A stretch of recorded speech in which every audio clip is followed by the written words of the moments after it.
खुश आमदीद, खैर मकदम और वेलकम है आप सभी सामेईन व नाज़रीन का आपके अपने पसंदीदा यूट्यूब चैनल रिजवान ज़हीर पर। आज की इस वीडियो में आप लोगों को बताने आया हूँ कि वैसे कैंडिडेट जिन लोगों ने इस साल मानो में एडमिशन के लिए CUET यानी कॉमन यूनिवर्सिटी एंट्रेंस टेस्ट को अटेंड किया था, तो उन लोगों के लिए मानो में एडमिशन का प्रोसीजर क्या है। पहले से आपको बताऊंगा कि कौन कौन से कोर्सेज़ है जिसमें एडमिशन इस बार मानो में CUET के थ्रू होगा। उन लोगों का ऑनलाइन रजिस्ट्रेशन का इम्पोर्टेंट डेट क्या है, डॉक्यूमेंट वेरिफिकेशन क्या होगा, फ़ी पेमेंट कैसे होगा और उनकी क्लासेस कब से स्टार्ट होंगी। तो पूरी वीडियो को देखिएगा, कहीं पर कोई डाउट हो या कन्फ्यूज़न हो तो आप हमें ज़रूर बताइएगा।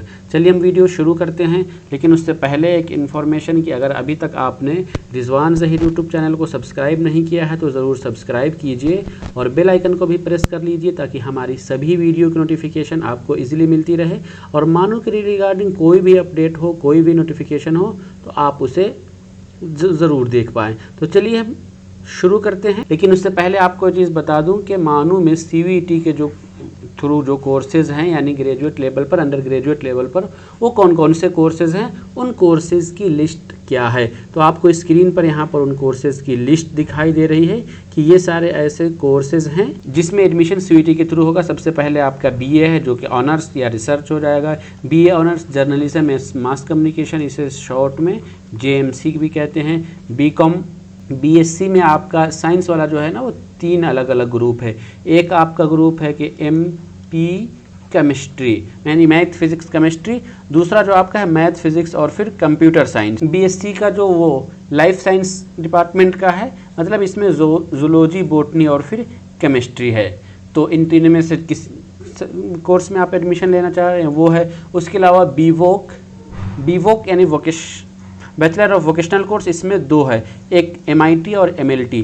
MIT मतलब मेडिकल इमेजिंग टेक्नोलॉजी और MLT मतलब मेडिकल लेबोरेटरी टेक्नोलॉजी। तो ये सारे ऐसे कोर्सेज़ हैं कि इन कोर्सेज़ में एडमिशन के लिए मानो में CUET के थ्रू देना पड़ता है। तो जिन कैंडिडेट ने CUET के थ्रू एंट्रेंस टेस्ट दिया था और CUET के को एग्ज़ाम क्वालिफाई किया है, वो सभी अपना मानो के वेबसाइट पर विज़िट करके वो अपने कोर्स का रजिस्ट्रेशन करा सकते हैं। तो कैसे कराएंगे उसके लिए मैं अभी आपको डिटेल से अभी बता रहा हूँ। सबसे पहले तो ये इम्पोर्टेंट डेट दिया हुआ, इस डेट को हम देखते हैं। तो फॉर्म अप्लाई का शुरू जो हुआ 21 जुलाई से, लास्ट डेट क्या है आपका 5 अगस्त है। आप कहाँ फॉर्म अप्लाई करेंगे या रजिस्ट्रेशन कहाँ करेंगे उसके लिए ये लिंक आपको दिया हुआ है, mano.coe.in/regular admission। हम अभी आपको इस पर लाइव करके भी दिखाएंगे कि कैसे आपको रजिस्ट्रेशन करना है एडमिशन के लिए। एडमिशन के लिए जो आप रजिस्ट्रेशन करेंगे उसमें आपको बेसिक डिटेल्स आपका सारा डालना पड़ेगा, जैसे personal details, address details, graduation details. उसके बाद फ़ोटो एंड सिग्नेचर अपलोड करना है, यह आपका सबसे पहला रजिस्ट्रेशन में आ जाएगा। उसके बाद अब आप किस कोर्स के लिए अप्लाई कर रहे हैं वो आपको कोर्स सेलेक्ट करना होता है, फिर आपका रिक्वायर्ड डॉक्यूमेंट अपलोड करना होता है, तब जाके आपका फाइनल एप्लीकेशन जो है वो सबमिट हो जाएगा। एक चीज़ याद रखिएगा कि फाइनल यानी मानो में CUET के थ्रू रजिस्ट्रेशन के लिए कोई फ़ी नहीं लग रहा है, तो आपका ये फ्री ऑफ कॉस्ट है। बस आप फाइनल सबमिट कर दीजिए, ऐसा होगा कि हाँ आपने ये रजिस्ट्रेशन कर लिया। तो चलिए अब इसमें एक चीज़ के जिन लोगों का सिलेक्शन होगा मानो में, जो लोग CUET के लिए रजिस्ट्रेशन करेंगे, तो उनका डॉक्यूमेंट वेरिफिकेशन का प्रोसेस क्या है। तो जो लोग रजिस्ट्रेशन करेंगे उन लोगों में से मेरिट बनेंगे कि जिसका सबसे ज़्यादा मार्क्स आया होगा CUET में, उनका सिलेक्शन होगा। तो सिलेक्शन लिस्ट या कब आएगी, 7 अगस्त को फर्स्ट सिलेक्टेड लिस्ट आएगी और जिन लोगों का नाम होगा इस लिस्ट में उनका 8 से 9 के बीच डॉक्यूमेंट अपलोड करने को दिया जाएगा और यूनिवर्सिटी अगर उसे एलिजिबल पाएगी मानो में एडमिशन के लिए तो उनको एक मैसेज आएगा और वो 11 से 13 के बीच में अपना डॉक्यूमेंट, अपना फ़ी पेमेंट कर लेंगे। जो लोग फ़ी पेमेंट कर लेंगे उनका ऐसा माना जाएगा कि हाँ एडमिशन उनका मानो में कंप्लीट हो गया। उसके बाद इस फर्स्ट राउंड में जितनी सीटें बच जाएंगी उसको फुलफ़िल करने के लिए फिर सेकेंड राउंड का काउंसिलिंग होगा। सेकेंड राउंड का जो सिलेक्टेड लिस्ट है वो आपका 18 अगस्त को आएगा। 21 के 22 को उनका डॉक्यूमेंट वेरिफिकेशन है और 23-24 तक उनको फ़ी पेमेंट करने का डेट दिया गया हुआ, तो इस डेट पे वो अपना फ़ी पेमेंट कर लेंगे। तो जो लोग फ़ी पेमेंट कर लेंगे उनका माना जाएगा कि हाँ ऐसा अब एडमिशन उनका कंप्लीट हो गया। अब एक चीज़ और कि जो लोग फ़ी पेमेंट कर लेंगे कि उनकी क्लासेस कब से स्टार्ट होंगी। तो बीए बैचलर्स लेवल के जितने भी कोर्सेज़ हैं, सिर्फ एक आपका बीटेक छोड़ के बाकी सभी की क्लासेस 20 सितंबर से शुरू होंगी। यानी 20 सितंबर को सुबह 9 बजे सभी स्टूडेंट्स को अपने डिपार्टमेंट में हाजिर होना है, जिनका भी मानो में एडमिशन हो रहा है। अब चलिए, अब हम असल आते हैं कि रजिस्ट्रेशन करेंगे कैसे, उसके लिए आपको प्रोसेस क्या बताया गया है। तो जो लिंक दिया गया था, हम उसी लिंक पे हम जाएंगे। लिंक के लिए आप मानू का जो ऑफिशियल वेबसाइट है वहाँ जाएंगे, मानू सर्च करेंगे। मानू के बाद आपका जो होम पेज ओपन होगा, होम पेज पर आपको एडमिशन के सेक्शन पर जाना है। एडमिशन सेक्शन पे ऑनलाइन एडमिशन रेगुलर मोड पर क्लिक करना है। नेक्स्ट उसके बाद आपको यहाँ पे लॉगिन इन रजिस्टर आ रहा है। आप फर्स्ट टाइम कर रहे हैं तो आप रजिस्टर पर क्लिक करेंगे। रजिस्टर पर क्लिक करने के बाद इतने सारे डिटेल्स आपको यहाँ पर दिखाया जा रहा है। कहा जा रहा है कि फॉर्म अप्लाई करने से पहले इसको पढ़ लीजिएगा, फिर रजिस्टर पर क्लिक कीजिएगा। रजिस्टर पर क्लिक करने के बाद आपके पास स्क्रीन पर ये पेज ओपन होगा, इसमें रजिस्ट्रेशन फॉर्म है। इसमें देख लीजिए कि आपको सारा डिटेल्स अपना फिल करना है। पहला नेम आपका क्या है, middle name, last name, mobile number, जीन्स आपका मेल है फीमेल है, डेट ऑफ बर्थ है, वालिदा का नाम यानी मदर्स नेम, याद रखिएगा वालिदा यानी मदर्स नेम दिया गया हुआ, गलती से आप फादर्स नेम यहाँ पे मत डालिएगा। उसके बाद आपका ईमेल आईडी क्या है, आपके सिक्योरिटी क्वेश्चन एक डालकर उसका आंसर डालेंगे। फिर ये कैप्चा है, कैप्चा डालने के बाद आप रजिस्टर पर क्लिक करेंगे। जैसे ही रजिस्टर पर क्लिक करेंगे तो उसके बाद स्क्रीन पर एक मैसेज ओपन होगा, उसमें आपका रजिस्ट्रेशन शो करेगा, उसे आप सेव कर लीजिएगा। उसके अलावा जो आपने यहाँ पर ईमेल आईडी और मोबाइल नंबर दिया होगा, उस ईमेल आईडी और मोबाइल पर आपको यूनिवर्सिटी की तरफ से पासवर्ड और रजिस्ट्रेशन नंबर भेजा जाएगा, उसे आप सेव कर लीजिएगा। और दोबारा से फिर से आपको मानू के इसी वेबसाइट पर आना है। यहाँ पर आने के बाद दोबारा से अब आप लॉगिन पर क्लिक कीजिएगा। लॉगिन पर क्लिक करने के बाद यहाँ दो ऑप्शन आपको दिखा रहा है, एक आपका पासवर्ड रजिस्ट्रेशन नंबर डालने का है, दूसरा पासवर्ड डालने का। तो रजिस्ट्रेशन नंबर वही डालिएगा जो आपके मोबाइल और मेल पर आया हो, और पासवर्ड भी वही डालिएगा। उसके बाद आप लॉगिन पर क्लिक कीजिएगा। जब लॉगिन पर क्लिक करेंगे तो फिर से आपको नेक्स्ट स्टेप आपको आ जाएगा कि क्या क्या उस स्टेज पर आपको फिल करना है। ये पेज ओपन होगा, इसमें आपको देख लीजिए एक तरफ से सारा डिटेल्स दिया हुआ है, रजिस्ट्रेशन नंबर, फर्स्ट नेम, उसको आपको यहाँ राइट साइड में कुछ चीज़ें हैं जो पहले रजिस्ट्रेशन में आपने डाली हुई थी तो वो सेम टू सेम वही रहेंगी। बाकी कुछ चीज़ें हैं जो आपको लिखने, जैसे ईमेल आईडी आप इसे बदल सकते हैं, मोबाइल नंबर देख लीजिए, आपकी जेंडर क्या है, मेल फीमेल, वालिद का नाम, फादर नेम आपको मेंशन करना है कि आपके फादर का नेम क्या है, वालिदा यानी मदर का नाम आपको ये पहले से लिखा हुआ है। फिर उसके बाद कौमियत यानी नेशनलिटी क्या है। उसके अलावा आप कोई स्पेशल कैटेगरी से आते हैं, जैसे मानो मिडिल स्कूल, माइग्रेंट्स, इसमें से किसी से आते हैं तो आप उसे कर देंगे। अगर कुछ भी नहीं तो आप उसे खाली छोड़ देंगे। उसके बाद कैटेगरी क्या है, यहाँ पे जुमरा, किस कैटेगरी से आप बिलोंग्स करते हैं वो आपको लिख देना है। जनरल से हैं तो कोई बात नहीं है, ओबीसी एससी जिससे हैं वो लिखेंगे। उसके बाद अगर आप ईडब्ल्यूएस कर रहे हैं तो किस कास्ट से है वो आपको लिखना पड़ेगा। उसके बाद आप किस स्टेट से बिलोंग्स करते हैं, यानी आप बिहार से हैं, यूपी से है, दिल्ली से है, जहाँ से भी वो लिखेंगे।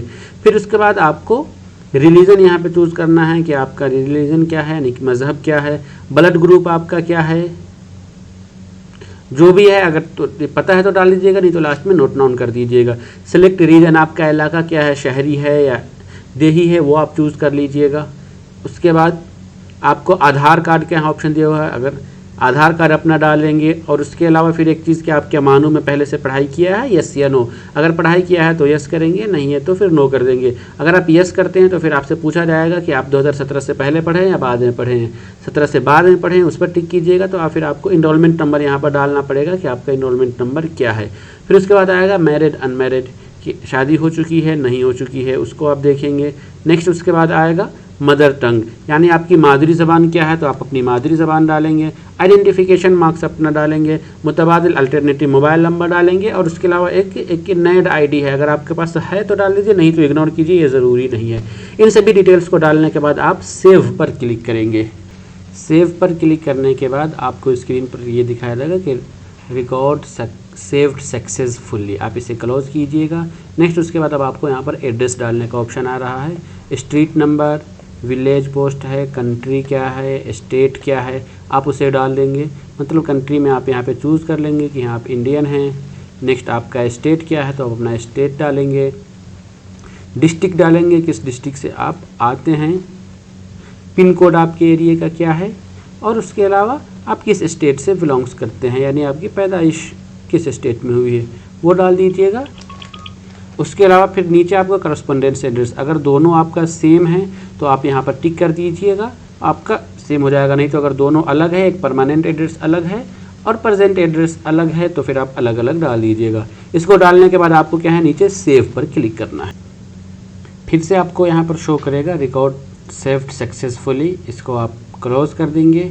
अब देखिए यहाँ पर आपका पर्सनल डिटेल्स, एड्रेस, ये चीज़ें 2 चीज़ें फुलफ़िल हो गई। अब तीसरा गार्जियन डिटेल्स पर आ गया है और अपलोड फ़ोटो सिग्नेचर, एक ये आपका अभी सेट दिख रहा है, मतलब इसके बाद वाला स्टेप वो है। तो हम यहाँ पर गार्जियन नाम डालेंगे, मदर या फादर जो है उनका एड्रेस डालेंगे, जो आपके गार्जियन हैं उनका फ़ोन नंबर डालेंगे, आपके पेरेंट्स का कारोबार क्या है, ऑक्यूपेशन वो सेलेक्ट करेंगे, मदर्स का ऑक्यूपेशन सेलेक्ट करेंगे, फैमिली इनकम आपकी क्या है वो डालेंगे। उसके अलावा आप बीपीएल से बिलोंग्स करते हैं हाँ या ना, अगर हाँ तो फिर आप यस करके बीपीएल का सर्टिफिकेट भी आपको यहाँ पर देना होगा। उसके बाद आप फिर से यहाँ पर नीचे सेव पर क्लिक करेंगे। यहाँ रिकॉर्ड सक्सेसफुली दिखा रहा है, आप इसे क्लोज करेंगे। उसके बाद फिर से अब लास्ट स्टेप आपका रहा अपलोड फ़ोटो एंड सिग्नेचर का। यहाँ पे फ़ोटो को सिलेक्ट करेंगे। फ़ोटो अपलोड करने में आपको प्रॉब्लम आ रही है कि यहाँ मांग रहा है कि 540 हाइट होनी चाहिए और विड्थ जो है वो 420 होनी चाहिए। तो आप फ़ोटो को इस रेशियो में ले आएंगे। उसके लिए आप गूगल के थ्रू आसानी से ला सकते हैं, बहुत ज़्यादा दिक्कत नहीं है। अब मैंने फ़ोटो को जो रिक्वायर्ड साइज़ है उसमें मैंने कर लिया है। अब दोबारा से मैं अपनी फ़ोटो अपलोड करूँगा तो वो मेरा आ जाएगा। हम डिवाइस से अपना फ़ोटो सेलेक्ट करते हैं, उसको अपलोड करते हैं। देखिए मेरा फ़ोटो आ गया। फिर सिग्नेचर पर क्लिक करेंगे, सिग्नेचर भी अपलोड करेंगे। सिग्नेचर लेने के बाद तब आपको नेक्स्ट नीचे क्या आना है, नीचे आने के बाद आप अपना सारा डिटेल्स देख लेंगे कि हाँ आपने जो जो डिटेल्स फिल किया है क्या वो आपका सही है या गलत है। एक एक मरतबा सबको टिक पढ़ लीजिए कि हाँ आपका ये डिटेल्स सही है। आपका 10th में मार्कशीट में यही नाम है, डेट ऑफ बर्थ आपका यही है, जेंडर आपका यही है, मोबाइल नंबर भी आपका यही है, ईमेल आईडी और फादर्स नेम, मदर्स नेम और कैटेगरी, ये सारी चीज़ें देख लेने के बाद आप उसे टिक कीजिएगा। टिक करने के बाद तब आप नीचे एक डिक्लेरेशन है, इस डिक्लेरेशन के चेक बॉक्स को क्लिक कीजिएगा। चेक बॉक्स पर क्लिक करने के बाद तब आपको नीचे आ जाना है कि सबमिट फॉर रजिस्ट्रेशन। लेकिन उससे पहले एक मरतबा ये जो प्रीव्यू है ना, इस प्रीव्यू पर क्लिक कर लीजिएगा। प्रीव्यू पर क्लिक करके आप अपना सारा देख लीजिएगा। मैंने यहाँ पे रिकॉर्ड सेव कर लिया है। अगर आपकी सारी डिटेल्स ठीक है तो आप सबमिट फॉर रजिस्ट्रेशन पर क्लिक करेंगे। उसके बाद देखिए आ जाएगा कि अगर आप ये सबमिट फॉर रजिस्ट्रेशन कर रहे हैं तो याद रखिए कि आप अपने फॉर्म में अब कोई दूसरा एडिट नहीं कर सकते हैं। कुछ भी करेक्शन करना हो तो उससे पहले ही आप कर लीजिए। सबमिट फॉर रजिस्ट्रेशन पर मैंने किया तो ये दिखाया कि your form has been submit finally. बिल्कुल मेरा फॉर्म सबमिट हो गया। अब हम किस कोर्स के लिए अप्लाई कर रहे हैं वो कोर्स हमें चूज़ करना है। तो उसमें आपको आएगा प्रोग्राम लेवल। प्रोग्राम आपका क्या है? तो सीयूईटी में जितने भी कोर्सेज हैं सब बैचलर्स है, तो आप भी बैचलर्स ही के लिए कीजिएगा। उसके बाद अब आप किस कोर्स के लिए अप्लाई कर रहे हैं, जिस कोर्स के लिए आप अप्लाई कर रहे हैं उस कोर्स को यहाँ पर चूज़ कर लीजिएगा। अब आपको कोर्स सेलेक्ट करना है, उसके लिए प्लीज़ सिलेक्ट पर क्लिक करेंगे। सिलेक्ट आपका जो भी है आप उस पर क्लिक कर लीजिए। तब आपको ये देखिए ये कहा जा रहा है कि सीयूईटी एप्लीकेशन नंबर जो 12 डिजिट का है वो आप अपना एप्लीकेशन नंबर डालिए सीयूईटी वाला। तो सीयूईटी का जो आपका एप्लीकेशन नंबर डालेंगे तो अपने आप यहाँ पे मैच कर लेगा कि हाँ आपका वो बिल्कुल सही है या क्या है। नेक्स्ट उसके बाद अब आपको सारा डिटेल्स आ रहा है कि अब ये डॉक्यूमेंट अपलोड कीजिए। उसमें एक देखिए कि मानू में एडमिशन लेने के लिए तमाम कोर्सेज़ में उर्दू होना ज़रूरी होता है। तो यहाँ पर वही है कि हाँ हमने उर्दू पढ़ा हुआ, उसको आप टिक कीजिए। साथ में आपने उर्दू किस का जो सर्टिफिकेट है वो अपलोड करना है। तो आप अपने डिवाइस से उस सर्टिफिकेट को अपलोड कर लीजिए। जिस लेवल पर आपने जिस कोर्स में भी उर्दू पढ़ा है उसको आप यहाँ पर अपलोड कर लेंगे।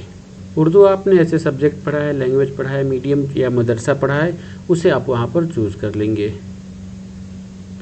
नेक्स्ट उसके बाद उर्दू आपने किस लेवल पर पढ़ा है, 10th 12th ग्रेजुएशन जो भी है वो उस पर कर लेंगे, इससे कोई बड़ी बात नहीं है। नेक्स्ट उसके बाद आता है कि कोर्स के लिए एलिजिबिलिटी आप हाँ 40% आपका मार्क्स आ रहा है 10+2 में या उसके वैलेंट जो इक्विवेलेंट जो कोर्स है उसमें, तो आप उसको उसी के लिए आपको यहाँ पर टिक करना है। तब नेक्स्ट अब आप देख लिए आपके स्क्रीन पर ये है कि आपकी क्वालिफिकेशन लेवल क्या है, 10+2 है। उसके बाद डिग्री है, डिप्लोमा सर्टिफिकेट आपने पहले कोर्स कौन सा किया है, इंटरमीडिएट में आपने बीएससी किया है, आईए किया है, आईएससी किया है, आईकॉम किया है, या फिर अगर आप मदरसा से कहीं से पास आउट हैं, आपने वहाँ से आलमियत की है, फजीलत की है, या मदरसा बोर्ड से हैं तो आपने फ़ौकानिया किया है, मौलवी किया है, जो किया है वो आप उसे डाल देंगे। नेक्स्ट उसके बाद आपका रोल नंबर क्या है वो डालेंगे, सब्जेक्ट क्या क्या पढ़ा था आप वो डालेंगे, आपका रिज़ल्ट पास है या अवेटेड है, अगर पास हो चुकी रिज़ल्ट आ चुका है तो पास लिखेंगे, अगर रिज़ल्ट फाइनल नहीं आया तो अवेटेड डालेंगे। उसके बाद आपका पासिंग ईयर, किस साल आप पास हुए हैं वो यहाँ पर डाल देंगे। नेक्स्ट उसके बाद परसेंटेज आपको कितना में है वो डाल देना है। उसके बाद CGPA, अगर आपका रिज़ल्ट है तो CGPA डालना है। नेक्स्ट उसके बाद तब आपको ये कैंपस तो सिर्फ हैदराबाद ही है जो हमने कोर्स ऑप्ट किया है। अगर आप सब्जेक्ट जो अलग अलग ऑप्ट किए होते शुरू में, जैसे मैंने BSc में फिज़िक्स मैथ केमिस्ट्री वाला किया था, अगर हम BA क्लिक किए होते तो मुझे यहाँ कैंपस प्रेफरेंस में हैदराबाद के अलावा और भी ऑप्शन दिया होता। तो आप दूसरा करेंगे तो दूसरा देगा, और वैसा कोर्स करेंगे जो सिर्फ हैदराबाद में है तो आपका कैंपस प्रेफरेंस सिर्फ हैदराबाद ही रहेगा। ये सारा डिटेल्स डालने के बाद आपको यहाँ पर ऐड प्रोग्राम पर क्लिक करना है। कोर्स ऐड करने के बाद अब देखिए अब आपका यहाँ पर क्या शो हो रहा है, BSc मैथमेटिक्स फिज़िक्स, और अमाउंट यहाँ 0 दिखा रहा है, पेमेंट स्टेटस सक्सेस। इसका मतलब ये हुआ कि मानो में CVT के थ्रू किसी भी कोर्स में एडमिशन लेने के लिए आपको कोई भी अमाउंट पे नहीं करना है, बल्कि ये फ्री ऑफ कॉस्ट है। किस कोर्स के लिए आपने अप्लाई किया है तो आपको यहाँ पर दिखा देगा। बाकी ये है कि एप्लीकेशन, यहाँ जो व्यू एप्लीकेशन दिखा रहा है, तो आपने जो एप्लीकेशन फिल किया है आप उसे क्लिक करके उसका प्रीव्यू भी देख सकते हैं, तो आपको पता चल जाएगा कि हाँ आपका बिल्कुल ये सारा कोर्स है। उसके अलावा एक चीज़ और कि वैसे करने के लिए जो एक साथ जैसे BSc के साथ BA BCom तीनों के लिए अप्लाई किए हों, या BA जर्नलिज्म के लिए अप्लाई किए हो, एक से ज़्यादा कोर्स के लिए अप्लाई किए हो, वो फिर से इसी प्रोसेस के थ्रू आकर यहाँ से बैचलर्स चूज़ करेंगे। उसके बाद किस कोर्स के लिए अप्लाई करना है वो कोर्स चूज़ करेंगे, और सेम अभी इस कोर्स के सिलेक्शन में हमने जो प्रोसेस को अपनाया है वही सारा प्रोसेस आपको भी अपनाना है। इसी तरीके से आप आपका जो एप्लीकेशन है उस एप्लीकेशन को फाइनल करेंगे। अब हमारा नेक्स्ट स्टेप जो सबसे ज़रूरी और सबसे अहम है वो डॉक्यूमेंट अपलोड करने का। यानी अगर आप एडमिशन लेने वाले हैं तो आपको अभी ही सारा डॉक्यूमेंट अपलोड कर देना है। अगर आप डॉक्यूमेंट अपलोड नहीं करेंगे तो फिर सिलेक्टेड लिस्ट में आपका नाम नहीं आएगा और आपका एडमिशन मानो में नहीं हो पाएगा। डॉक्यूमेंट अपलोड करने के लिए अब आपको यहाँ पर जो लेफ्ट साइड में डॉक्यूमेंट अपलोड का ऑप्शन आ रहा है और न्यू एक बिलिंग कर रहा है, तो इस पर आपको क्लिक करना है। इस पर क्लिक करने के बाद नेक्स्ट आपके पास ये पेज ओपन होगा। इसमें आपको एक्शन के नीचे जो अपलोड डॉक्यूमेंट का ऑप्शन दिया है यहाँ पर क्लिक करना है। अपलोड डॉक्यूमेंट पर क्लिक करेंगे तब आपके पास ये पेज ओपन हो जाएगा। इसमें आपको एक एक करके सारा डिटेल्स दिया हुआ कि क्या क्या अपलोड करना है। सबसे पहले CVT NTA का स्कोर कार्ड अपलोड करना है। नेक्स्ट इसके बाद उर्दू आपने किस लेवल पर पढ़ा है, उर्दू किस में पढ़ा है, 10th में 12th में, वो आपको अपलोड करना है। उसके बाद फिर आपका आ जाएगा कि 10th का मार्कशीट आपको डालना है। ITI सर्टिफिकेट इसको इग्नोर कर दीजिए, अगर आपके पास है तो डाल दीजिए, नहीं तो उसको छोड़ दीजिए। उसके बाद फिर आ जाता है 12th का मार्कशीट। 12th का मार्कशीट आपके पास है तो उसे अपलोड करना है। फिर EWS, ये देखिए EWS ज़रूरी है अगर आप किसी कैटेगरी से बिलोंग्स करते हैं, जैसे OBC, EWS, SC ST या PWD, या इसके अलावा आपके पास NCC NSS वगैरह है, तो इन सभी को आपको अपलोड करना ज़रूरी होगा। अगर नहीं करते हैं तो फिर आपको एडमिशन में प्रॉब्लम आ जाएगी। उसके बाद फिर ट्रांसफ़र सर्टिफिकेट है और माइग्रेशन सर्टिफिकेट, लास्ट में एक और बोनाफाइड या कैरेक्टर सर्टिफिकेट, इन सभी को आपको अपलोड करना है। इसमें भी कुछ चीज़ें हैं जो देख लीजिए, जहाँ पे रेड मार्क लगा हुआ है, जहाँ जहाँ रेड मार्क लगा हुआ है, ये रेड से जो लिखा हुआ है ना, वो अभी अपलोड करना ज़रूरी है। और जहाँ रेड नहीं है, जैसे तो 12th का मार्कशीट या फिर आपके पास ट्रांसफ़र सर्टिफिकेट, माइग्रेशन सर्टिफिकेट या बोनाफाइड या कैरेक्टर, ये सारा सर्टिफिकेट अभी नहीं है तो कोई बात नहीं है, आप इसे बाद में भी दे सकते हैं। इसके लिए यूनिवर्सिटी आपको 30 सितंबर तक का टाइम दे रही है, उस बीच में आप कभी भी अपने यूनिवर्सिटी में उसे अपना डॉक्यूमेंट जमा करा दीजिए। ओके, तो ये सारा प्रोसेस कर लेने के बाद तब आपको क्या करना है, मैंने सारा डॉक्यूमेंट अब यहाँ पर अपलोड कर लिया है। उसके बाद हम show successfully submit document and exit पर क्लिक करेंगे तो ये दिखाएगा note that your all document verify at admission time, मतलब कि हमने जो भी डॉक्यूमेंट अपलोड किया है वो एडमिशन के टाइम वेरीफाई होगा। और एक चीज़ यहाँ पर ये होता है कि हमारा ये डॉक्यूमेंट अपलोड हुआ कैसे समझेंगे, तो उसके लिए देखिए, जैसे हम वहाँ पर क्लिक किया ना, उसके बाद नेक्स्ट पेज ये ओपन हुआ। इस पेज में हमको यहाँ पर ये दिखा रहा है सक्सेसफुली अपलोडेड, डॉक्यूमेंट्स, मतलब कि आपका डॉक्यूमेंट अपलोड हो गया। अब दोबारा से अब आपको यहाँ पे टेंशन नहीं लेना है, यहाँ नहीं आना है। कुछ पॉइंट्स जो होते हैं जो आपको याद रखनी होती है डॉक्यूमेंट अपलोड करने के टाइम, जो भी डॉक्यूमेंट आप अपलोड करेंगे वो सभी जेपीजी फाइल में होगा, यानी पीडीएफ में नहीं होगा। और जो अपलोड अपना डॉक्यूमेंट कर रहे हैं वो क्लियर होनी चाहिए, फ्रेश होनी चाहिए, क्योंकि डॉक्यूमेंट वेरिफिकेशन के टाइम जब आपका डॉक्यूमेंट चेक किया जाए तो उन जो चेक करने वाले होंगे वो आसानी से वो चीज़ें समझ में वो देख लें, उनको वो सारी चीज़ें आसानी से पढ़ने में आ जाए। तो ये पॉइंट्स याद रखिएगा। जब भी आपने डॉक्यूमेंट अपलोड कर दिया तब आपका स्टेप फाइनल हो गया। तो ये आपका फाइनल स्टेप होगा। इसके बाद अब आपको और कुछ नहीं करना है, बल्कि वेट करना है कि यूनिवर्सिटी ने जो आपका 5 अगस्त तक का अब फॉर्म अप्लाई करने का डेट दिया हुआ है, उसके बाद यूनिवर्सिटी डॉक्यूमेंट वेरिफिकेशन के लिए डेट दिया है, जो मैं आपको अभी बता रहा हूँ कि उस डेट पे आपका डॉक्यूमेंट वेरिफिकेशन होगा। शुरू में भी आपको मैं बताया था कि 5 अगस्त तक तो आपको डॉक्यूमेंट अपलोड करना है। 5 अगस्त के बाद आपको फिर से डॉक्यूमेंट वेरिफिकेशन के लिए फर्स्ट रिलीज जो है, फर्स्ट सिलेक्टेड कैंडिडेट की लिस्ट 7 अगस्त को आएगी और 9 से 10 अगस्त को उनका डॉक्यूमेंट वेरिफिकेशन होगा। जिन लोगों का डॉक्यूमेंट वेरिफिकेशन होगा उनको 11 से 13 तारीख के बीच में फ़ी पेमेंट करने का ऑप्शन आ जाएगा। तो इस तरीके की शेड्यूल था। फर्स्ट लिस्ट आएगी, फिर उसके बाद सेकेंड लिस्ट आएगी। सेकेंड लिस्ट के लिए 18 अगस्त का ये डेट दिया हुआ है, 18 अगस्त को सेकेंड लिस्ट आएगी। जिन लोगों का लिस्ट में नाम आएगा और उनका डॉक्यूमेंट वेरिफिकेशन में अगर सारा डॉक्यूमेंट सही पाया गया है तो वो एडमिशन के लिए एलिजिबल होंगे, और ये ऐसा होगा कि हाँ उनका मानू में एडमिशन हो गया। और एडमिशन होने के बाद जब यूनिवर्सिटी क्लासेस स्टार्ट करेंगी, यूनिवर्सिटी 15 सितंबर से क्लास स्टार्ट कर रही हैं। मानो में कुछ कोर्सेज हैं जो 20 सितंबर से और कुछ है जो आपका 15 सितंबर से। वो आपको नोटिफिकेशन के थ्रू मिल जाएगा आपका कोर्स का कब से क्लास शुरू हो रहा है, जिस डेट से क्लास शुरू हो रही है आप उस डेट पे अपना क्लास ज्वाइन करेंगे यूनिवर्सिटी आकर। तो चलिए आज इस वीडियो में यही बताना था। उम्मीद करता हूँ कि आप सभी लोगों को ये वीडियो पसंद आई हो। अगर वीडियो पसंद आई हो तो वीडियो को लाइक कीजिए, और आप नए हैं अभी तक आपने रिजवान ज़हीर यूट्यूब चैनल को सब्सक्राइब नहीं किया है तो ज़रूर सब्सक्राइब कीजिए और बेल आइकन को भी प्रेस कर दीजिए ताकि हमारी सभी वीडियो की नोटिफिकेशन आपको इजीली मिल जाए। और अगर आपको इस वीडियो में कोई डाउट है या कन्फ्यूज़न है अभी भी रह गया है तो फिर आप हमें नीचे कमेंट बॉक्स में ज़रूर बताइए, हम इंशाल्लाह आपके मसले का हल बताएंगे। तो चलिए आज की इस वीडियो में दीजिए इजाज़त, हम फिर मिलेंगे, तब तक के लिए शुक्रिया, अल्लाह हाफिज़।